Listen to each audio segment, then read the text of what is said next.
예수님을 따라 나선다는 것이 꼭 목사나 선교사 같은 사역자가 아닌 것은 알겠는데 실제 내 생활, 회사 생활 속에서 어떤 모습이 거듭나서 걷는 제자의 삶일까요? 네, 이렇게 질문을 해주셨습니다. 굉장히 많은 고민을 하고 계신 분이신 것 같습니다. 제가 얘기요. 네. 제가 예수 믿고 나서 이제 회사에서 제가 그렇게 술자리를 주도하고 그냥 폭탄주를 3,5,7,9로 먹이다가 딱 끊으니까 비난이 이제 막 본물 터지듯 터진 거예요. 남을 그렇게 먹이더니 저놈이 교회 나가다가 자기는 이제 안 먹는다고 그런다고.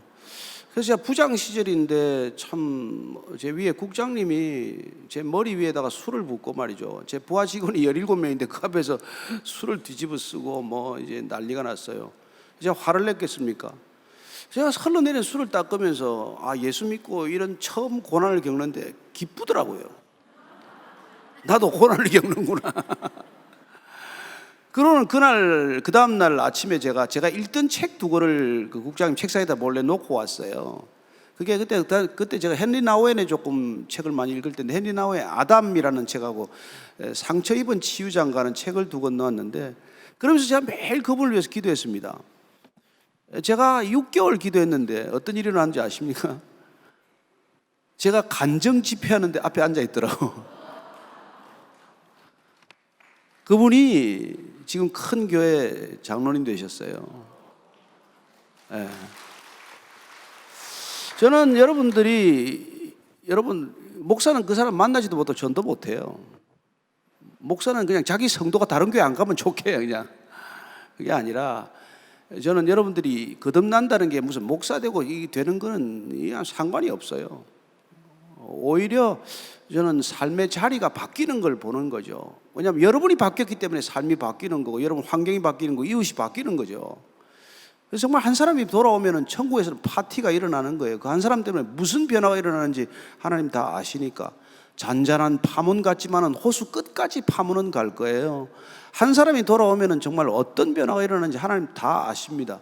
여러분이 정말 그 있는 자리에서 굳게 믿음을 지키고 그냥 일상을 살아가면 돼요. 제가 이런 비유를 합니다. 옛날에 그 큰 돌을 쪼갤 때 그때 무슨 수로 돌을 쪼개겠어요?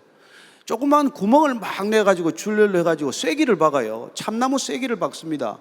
참나무 쐐기에 계속 물을 부어요. 예? 그러면 참나무가 부풀어가지고 어느 날 그 참나무를 꽂아놓은 그 큰 바위가 쩍 갈라지는 바위를 그렇게 쪼갰어요. 여러분들이 있는 자리에서 날마다 성령 충만한 게 물이 부어지는 거 아니에요? 여러분들이 그 자리에 있어서 그 자리 지키기만 하면 그 조직이 깨질 줄로 믿습니다. 저는 성령 충만한 사람이 어떤 이 나라 기관, 어떤 무슨 뭐 단체에 있더라도 그 자리에서 믿음을 지키고 있으면 그 조직이 둘로 반쪽이 나든지 그 조직이 달라질 거라고 믿어요. 저는 왜 그 그리스도인들이 가서 삶의 자리를 안 지키고 걸핏하면 뭐 신학교 간다 그런지 모르겠어요. 신학교 지금 뭐 가봐야 뭐 별 일도 없는데. 아니 뭐 말도 잘 못하는 사람이 신학교 가서 설교 어떻게 합니까? 그 말이라도 좀 하면 가든지.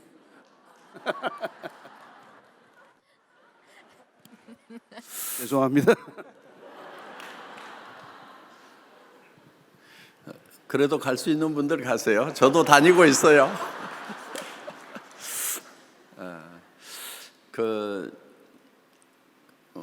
제가 초등학교 5학년 때 이제 처음 교회 나갔다가 고1 때 본어게인을 했어요.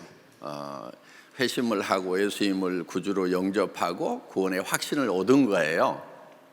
근데 저는 어렸을 때부터 장사꾼이 되겠다는 것이 꿈이었어요.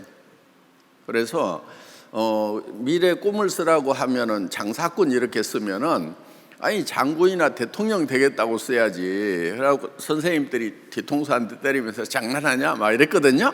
그래서 저는 장난이 아니었거든요. 예.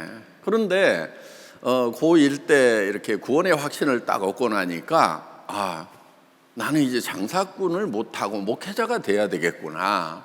그래서 목회자가 될 수밖에 없다는 생각을 가지고 살아가려고 그러니까 이 어렸을 때부터 가졌던 장사꾼에 대한 꿈이 가슴에 남아가지고 가슴앓이를 좀 했어요.